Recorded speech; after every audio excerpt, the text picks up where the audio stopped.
bees are out despite the rain.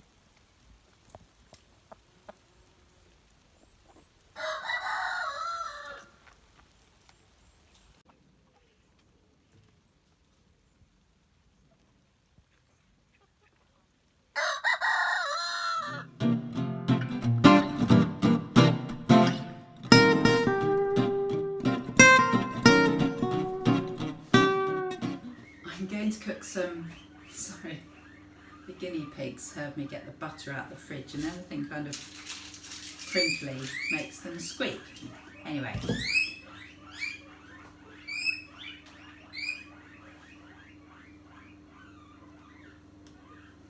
I might have to go and feed them.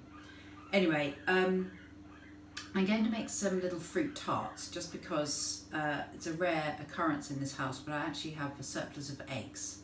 And a couple of people who normally regularly order are away on holiday, so I've got a few extra. And so I'm going to make some fruit tarts, which is a Richard Burtonette recipe, and basically it's a sweet pastry crust filled with creme pat and then got some with some fruit on top. And I've managed to salvage some raspberries from the chickens, so I'm going to put some raspberries on top of them as well. So the recipe I got for the BBC Good Food website, I think, and that makes 12 little tarts. I'm going to make 4, just because I've got 4 tins. So I'm going to have to third the recipe. So I will put up the full recipe and also the sort of third one. It's slightly complicated because obviously the sweet pastry has eggs in it. The creme pat's a bit easier to divide by 3, but the pastry I'm going to have to rely on my different sized eggs in order to get the correct amount. But anyway, I'm going to get on and do the sweet pastry because I need to allow that to chill for quite a long time. We've got over our heat wave, but it's still actually surprisingly warm. So I don't really want to be handling the pastry any more than strictly necessary. But I'm using ounces. I'm using imperial because when I looked at trying to divide things down by 3, it was easier to do it with using imperial rather than metric, and I actually find I'm fairly kind of ambidextrous between imperial and metric. I am a child of the 70s, I suppose. I can do both. Plus I used to do quite a lot of baking with my grandmother, who was of the age where it was pounds and ounces. So I'm going to do that, and so we'll start off I've got some flour, sugar, unsalted butter, and I need a small egg and kind of a teaspoon of egg yolk. So I've got a little diddy egg here. It was an egg, nothing to do with the fridge. So I've got a little egg here, and I also need a bit extra egg yolk, but I also need to brush the inside of the tarts with an egg yolk wash as well, so it's fine, it won't go to waste. So I'll get on and measure out the ingredients.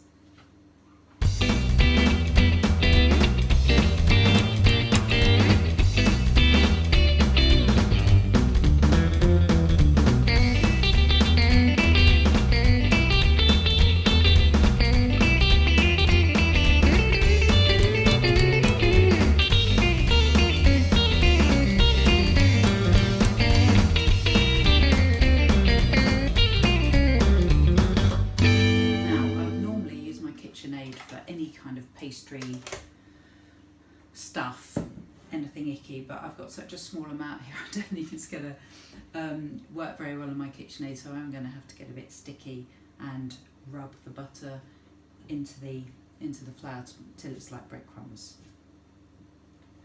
Obviously it's important to just use your very tips of your fingers rather than getting it on the palms, because we want to try and keep it as cold as possible. So it's about just using your fingertips with the chilled butter. In the recipe he says to for the larger amount of butter, you roll the butter out between sheets of greaseproof paper and put it back in the fridge to chill, and that means that it's kind of easier to break into kind of flakes to put into the pastry. but because I've only got 1.5 ounces of butter in this, it's easy just to kind of chip it off in segments of the pack.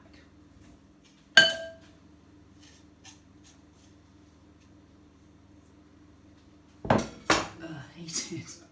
I'm now going to pop in the sugar.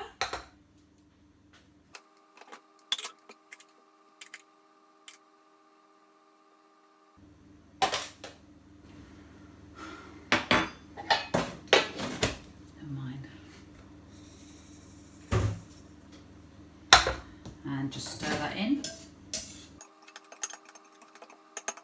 Right, excuse me while I just clear up this mess I've made. There we are. Right, moving on.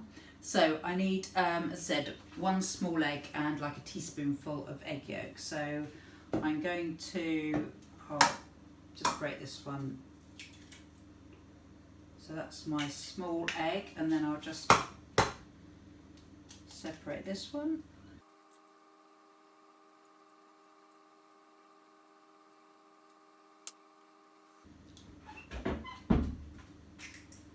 Eggshells the chickens.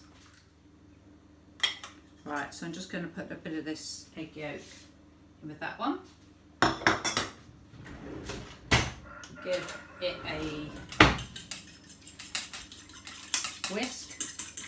I need a pinch of salt as well.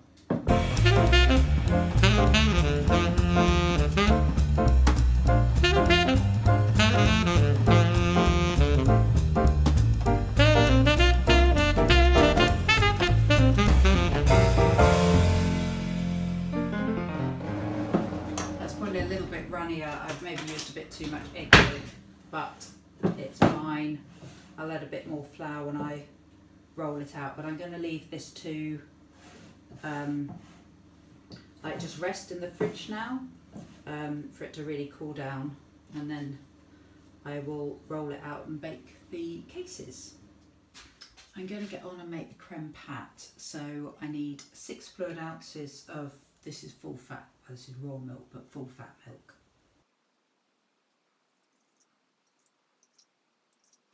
There we go. And the original recipe calls for 2 vanilla pods, but I'm just going to use half of one, and I'm just going to split it in half so the seeds can come out, because we want the creme pat sort of flecked. Oh, the smell, amazing.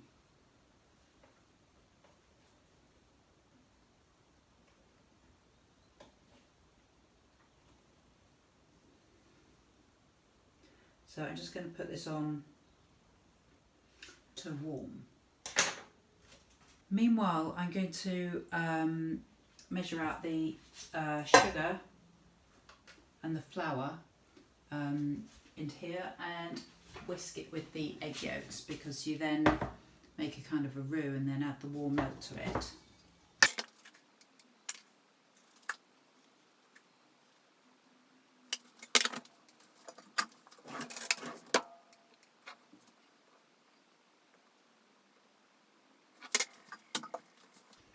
So I need 2 egg yolks.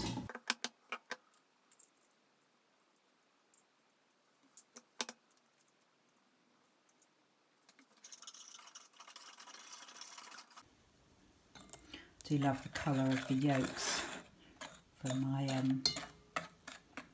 hen's eggs. So I'm going to make the creme pat. So what I've got here is the flour, the sugar and the egg yolks, and I'm just giving it a whisk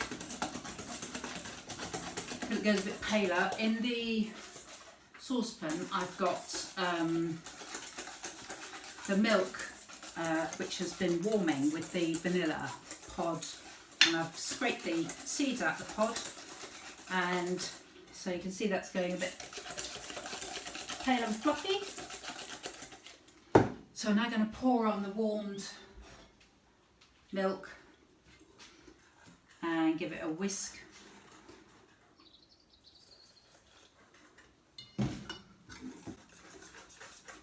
And then I'll be putting this back on the heat and just cooking it gently till it thickens.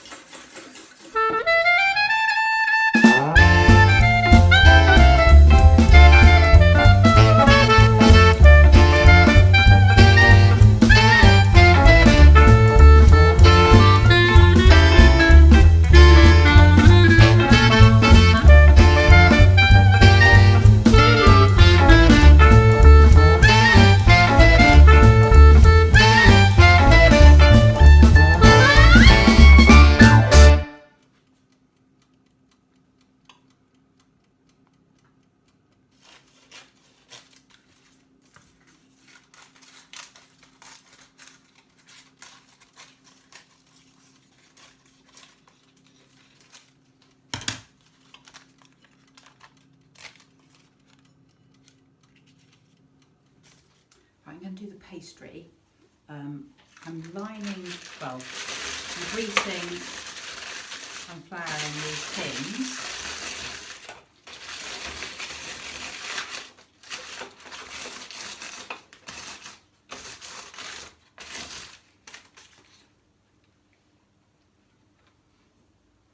Just waiting for my cat to come and join in his usual inimitable style.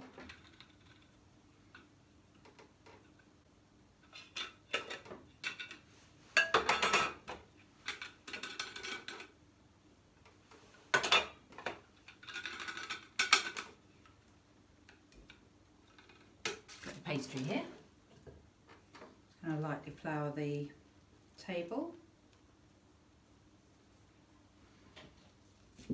So I need to now line these baking tins with the pastry and then put in some greaseproof paper with some baking beans, although I've got some risotto rice here, which is the rice I use for when people drop things like mobile phones or AirPods in water, and they have to dry them out.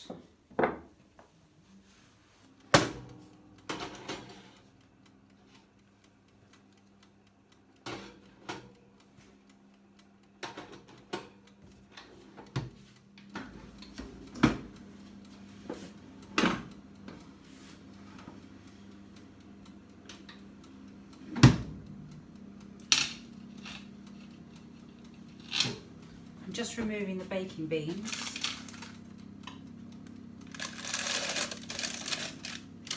I'm just going to paint the base with the egg yolk.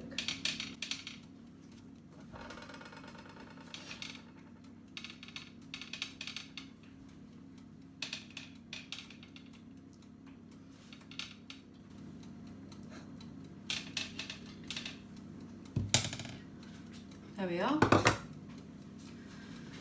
So back in, I'm just going to turn them around. So then I'll go back in for about another 8 minutes.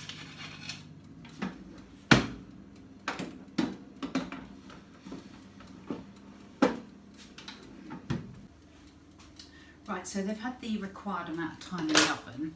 So I'm going to bring them out, and they now need to cool for about 15 minutes, and then I need to just trim around the tops where they've cooked, and then we just need to kind of shave them across the top so they make a nice sort of clean line. Oh, didn't do that very well, did I?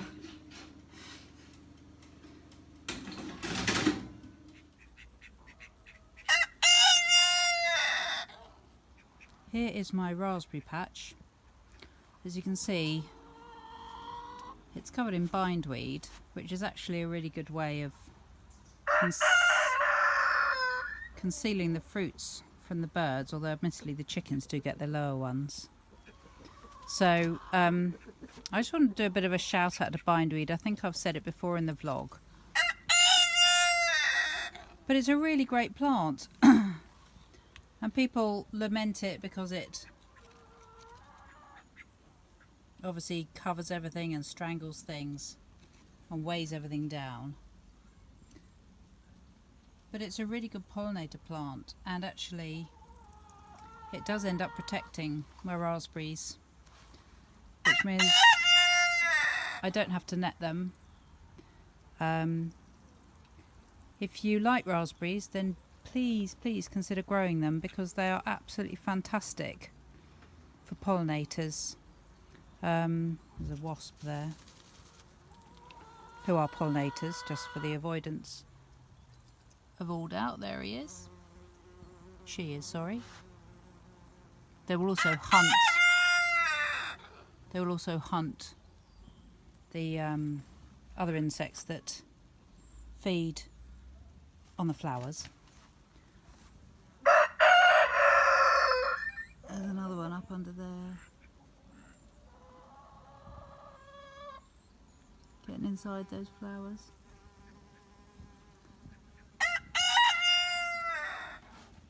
There's a honeybee. Now this is hedge bindweed. It's the little the little version. So it's got little pink stripes on it. Really pretty flower. You can get rid of bindweed, but you have to use glyphosate, which is a very nasty chemical.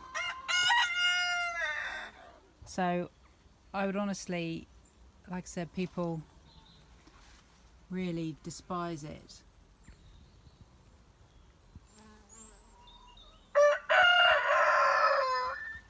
But in my view, it doesn't really deserve its reputation. There's a honeybee going around looking for flowers. Here's a bumblebee, little tiny worker. It's not going to focus. Anyway, I'm here actually to pick raspberries for my little tarts. There's lots of wasps actually just in the willow tree I've got behind here. I've got a nest up in the eaves of the house, so I don't know if that's where they're coming from. Oh, hang on, Jason's got stuck. Oh, sorry, that's what that racket was. Anyway, like I said, I'm here to actually pick some raspberries. I can only see a few, but there's one. But I will have a ferret around and see if I can find some more.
The bracken's all really starting to turn.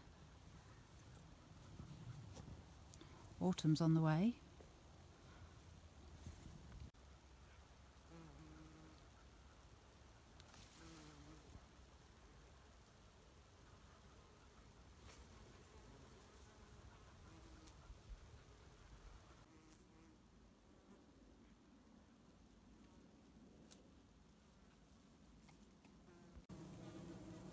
Just come across this clump of knapweed. Absolutely fabulous pollinator plant. I think I've counted 6 different species just on this one little clump. So here I am at the farm. I'm going to go and have a look under the telegraph poles and a couple of the other structures that are here to see if I can see any pellets underneath where the owls might have been settling up, and so I'm going to go and have a look round. So this telegraph pole, the owls actually nest in this barn here. So this telegraph pole, or any telegraph pole or tree nearby where they nest, is always quite a good place to gosh, loads of swallows and house martins. Sorry. It's always a good idea to have a look around near, if you know where they nest or you've heard them calling at any point. You can have a look round at any sort of upright structure near there and see if there are any pellets.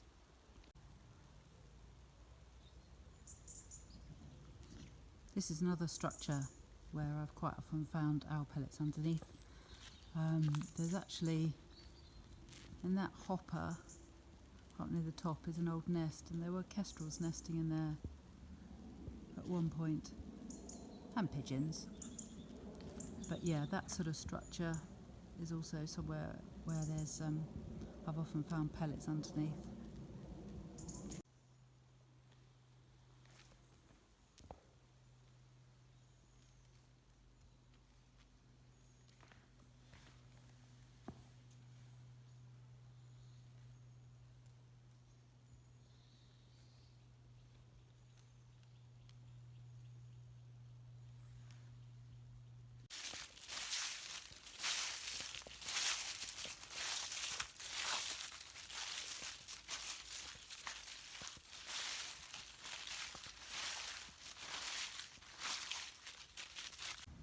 So I found one pellet.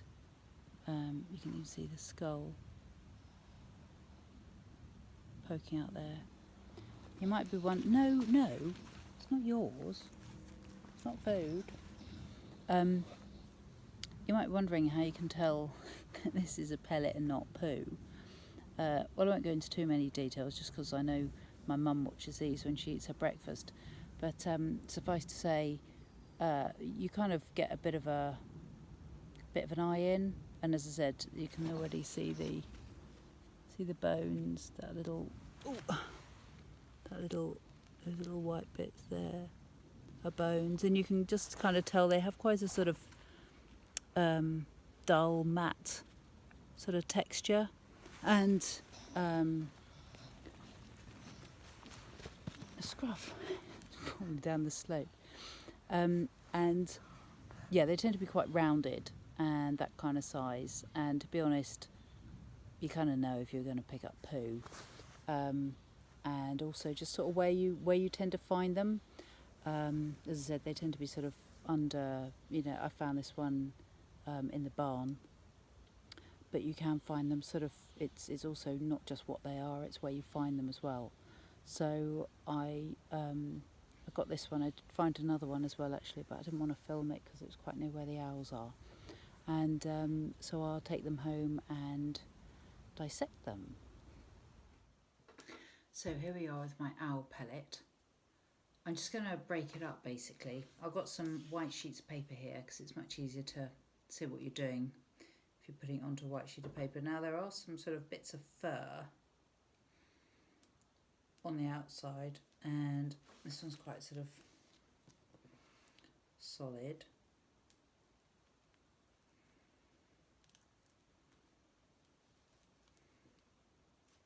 So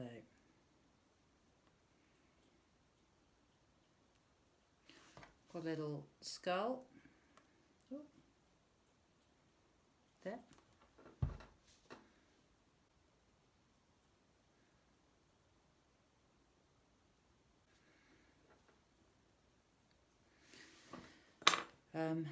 And there's little mandibles. There's another jaw, so there's more than one.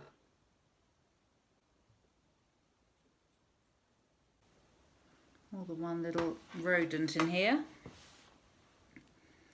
So, as I said, this is just all this grey stuff. It's fur, and doesn't smell. It's not sticky.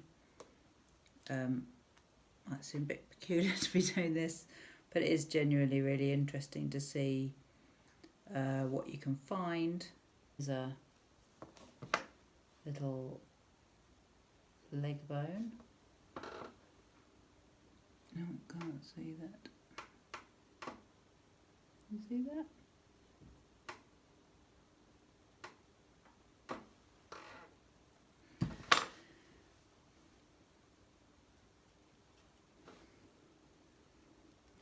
Cats hovering with respect. This probably is something he would quite like to be interested in. Eh, sausage? Right, I'm just going to carry on picking through this, and I will show you. Oh, look, there's little ribs. It's just incredible because they... No. Just amazing. This perfect little, all the bones we recognise, mammalian bones we recognise, all here in miniature. it's really rather fascinating.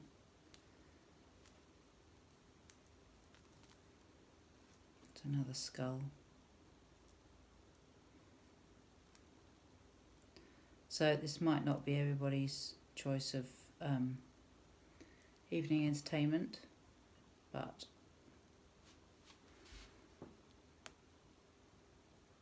a little skull. It is mine.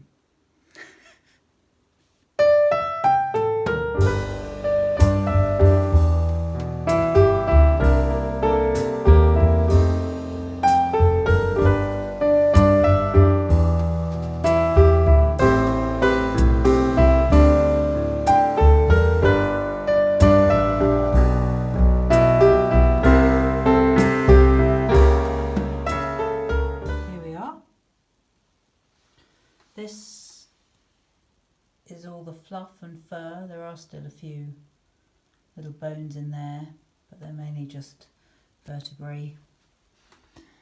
So here we've got the bones. You can see there's 1, 2, 3, 4, 5, 6 skulls. This here is actually a bird skull. That's the sort of mandibles, the lower jaw of the bird, and you can see it's much sort of more kind of cone shaped.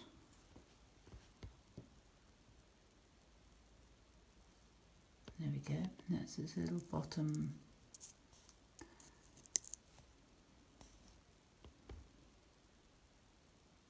jaw, half the bottom jaw. You can see the different shapes and sizes. These are all mandibles, rodent mandibles.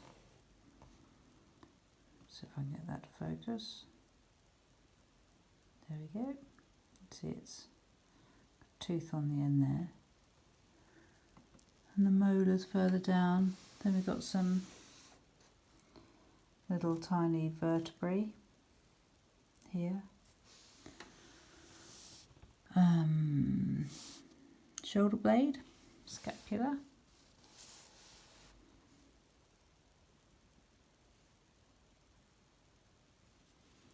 It comes over here a bit better.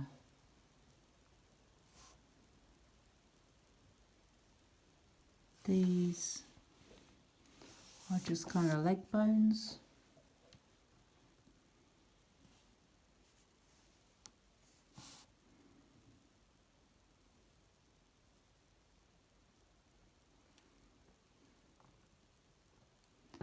But yeah, so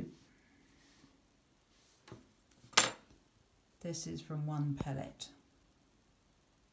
So 1, 2, 3, 4, 5, 6 skulls. I'm not going to count up. You don't obviously get, oh, these are bits of cranium.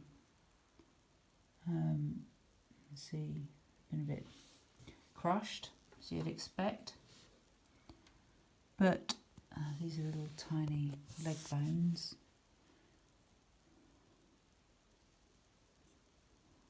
I just find it so magical that they're, you know, they're the sort of mammalian bones that we recognise just in perfect miniature.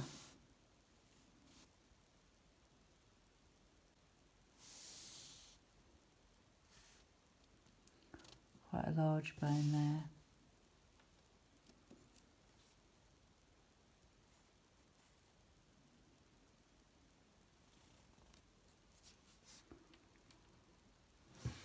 You can even, I don't know how well it'll zoom in, but can you see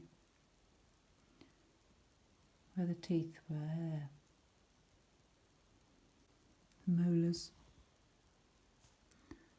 A tiny vertebra here. See the sort of concave surface.